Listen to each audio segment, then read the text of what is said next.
AITA for pretending I didn't know my ex? I'm 29F, and if I had to describe myself, I'd probably say I'm the invisible woman. Not in a tragic way, but I'm the kind of person who tends to fade into the background. I'm a bit on the bigger side, which people politely call curvy or plus-sized, but I'm not exactly proud of it. I've always been the friend guys look through to see the girl behind me, the one who gives the good advice, but isn't the one anyone actually wants to date. That was until I met Shane. He was 27, tall, lean, and really handsome in that effortlessly cool kind of way. He's the kind of guy people just gravitate toward, a charmer with that perfect smile and this easygoing confidence that I could never seem to muster. When we met through mutual friends, he seemed like the kind of guy I'd never have a shot with. But he was surprisingly attentive, always finding reasons to talk to me. I fell fast and hard, and before I knew it, we were something, or at least I thought we were. But from the start, there was this catch. Our relationship had to be a secret. I remember our first real conversation about it. We were lying in my bed, just talking about our lives, dreams, and random nonsense. And I asked if he'd ever want to go public. He looked at me, then away, then back, and said, "I'm not ready. It's just a personal thing." And because I was scared of losing him, I didn't press. I didn't even tell my best friend, Sarah, because deep down, I feared what people would say. I feared they'd look at us and wonder why he was with me. So I kept quiet, convincing myself it was temporary, that things would change. For 2 years, that was our routine. Shane would come over when he could, spend the night, and we'd act like we were together, but only behind closed doors.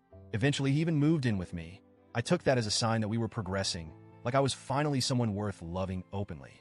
Every day, I held out hope that one day he'd see me differently, that he'd want me for all the world to see too. Then one day, after nearly 2 years, I came home from work to find his things gone. His clothes, his toothbrush, that ugly mug he insisted on using every morning, it was all gone. Just like that, without a word, he ghosted me. I tried to call him, and that's when I found out he'd blocked my number, blocked me on every social media platform. I remember sitting on my bed that night, staring at the empty closet, feeling hollow and wondering what I'd done wrong. It wasn't until a week later that a mutual friend casually mentioned, "Did you know Shane and Jess are a thing?" Jess, a gorgeous, slim, successful woman who was the polar opposite of me. They were posting pictures together, vacationing, doing all the things he'd refused to do with me. I was a secret as stand-in. I was his backup until he found someone he deemed worth it. That realization wrecked me in ways I can't fully explain. But what could I do? I tried to swallow the shame, the betrayal, and I buried it so deeply that no one would ever know. I went radio silent.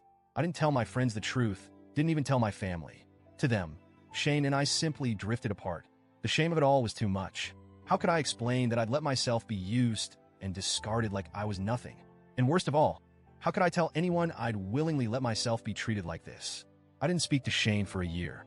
I avoided places I thought he might be, put up every wall I could, and focused on rebuilding myself. It wasn't easy, and I'd be lying if I said I didn't still have days where I questioned my worth. I tried to tell myself I'd moved on. But then, a few weeks ago, I heard that Shane was supposed to marry Jess, but that the wedding was off because Jess had cheated on him. And if that wasn't enough, I found out his grandfather, who he was extremely close to, had passed away just last month. The news left me feeling so conflicted, hurt, satisfaction, anger, and maybe deep down even a bit of empathy. But I shoved it aside. I wanted to be done with him, with anything that reminded me of the past. And yet, life had other plans. Last night, I ran into him at the grocery store. It was surreal. I was in the cereal aisle, trying to choose between 2 brands, when someone walked up beside me.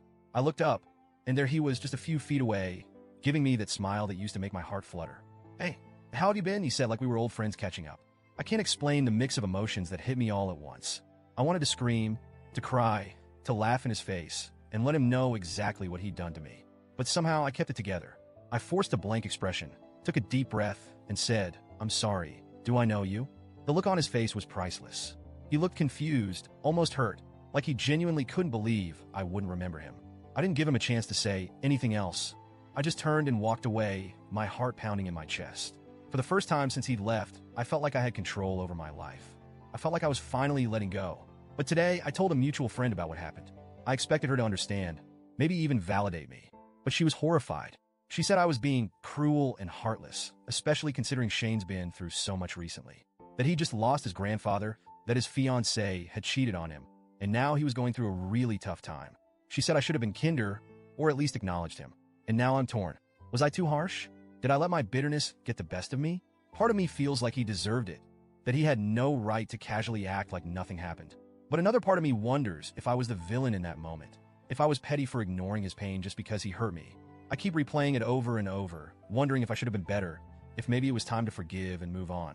But every time I think of forgiving him, I remember how it felt to be abandoned, to be treated like a secret,